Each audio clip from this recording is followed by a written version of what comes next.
Hi, I am Shekhar Chaudhary. Today is 31st of January 2022 and my today's topic is Oops in Java.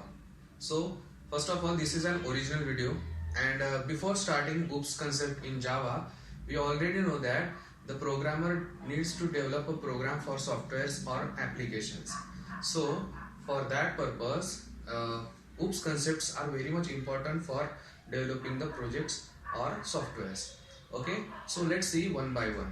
Okay, there are some Oops concept which we also known as the pillars of a program or the software.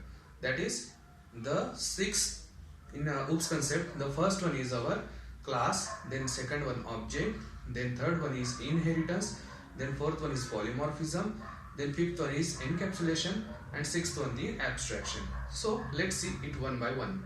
Okay, so in first feature of OOP, the class is the first OOP feature. Okay, so first class. So what is class? It is basically known as the collection of objects, and it can be public or has default access, and their body should be in between two curly braces. Okay, so that is all about class. And in class all the program were developed, and we can execute the code. Okay, so this is about class. Then next one is our object. So what is object? Object is an entity which having its own behavior and its own attributes or properties, we can say. Okay, so in each object is having a unique name to interact with the another object. Okay, so this is all about our object. So we all know that what is object. Okay, so moving toward next topic, that is third point of our OOPS concept, which is inheritance. So what is inheritance? Inheritance is a class which allowed to inherit the features of another class. Means there is for example, there is a class and it's having its own subclass. So when we develop a program and we developing some code into the subclass, then we can inherit the properties from a parent class, which is called an inheritance. There are some components in their inheritance. So which are they? The first component is single level inheritance. So in single level inheritance, that is, as per the name suggests, single means the subclass is inherit the properties from parent class. Then second one is our multi-level inheritance. So in multi-level inheritance, what it takes, that multi-level inheritance means there are, for example, there are 2 or 3 subclasses. So in which in each subclasses there we can derive all the features and properties from parent class. Okay, this is the example of an multi-level inheritance. Then third one is multiple inheritance. Multiple inheritance means what? There is an another for example, there is a parent class and there are some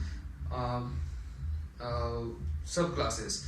Okay, so it's not necessary that only one parent class is available for them. Okay, so there is also another parent class. So the subclasses, for example, we have 2 subclasses and they require the second parent class attributes, so they can inherit from them. What we can say also, they can derive from the parent class all the properties from the another parent class.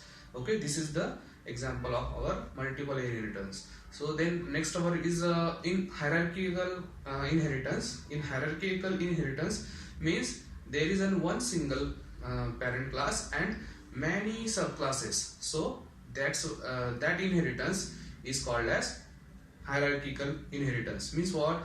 There are many subclasses which can derive the features or attributes from the parent class. Okay, then next one is our hybrid inheritance. In hybrid inheritance, there are it is a combination of single and multiple inheritance. But we all know that multiple inheritance is not used in Java programming, so that is not used in proper way. Okay, this is all about inheritance. Okay, so moving towards the next point, that is polymorphism. So what is polymorphism? It differentiates between entities with the same name efficiently. Okay, so there are some points.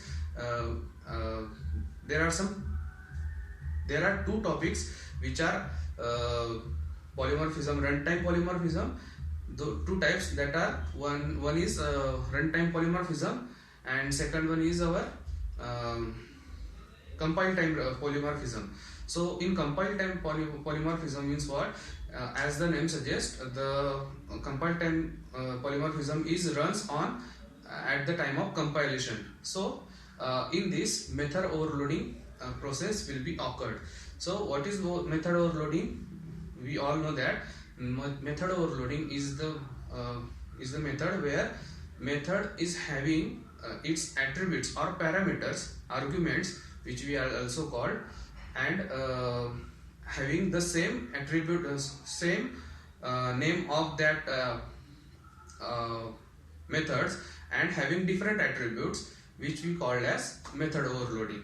Okay, the same name of the method, and there are some attributes with it, so we call this and method overloading because of the same name of the method.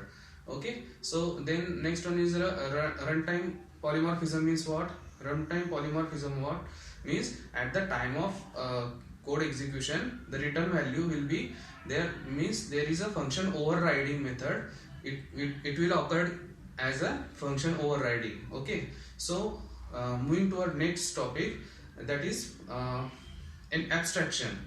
Abstractions means only essential properties or details are displayed to the user for any identity, for any method or objects. Okay, so that's also we called as abstraction. Okay, then last one is our capsulation. Sorry, so the example of that abstraction is, suppose we have a car, and when we see the car from outside, there is a color and the machine, the car, all we know that. And but in car there are some accelerator, brakes, then clutch, gear, all these things were present. So this is an example of an abstraction. Then last one is our encapsulation. Encapsulation means what?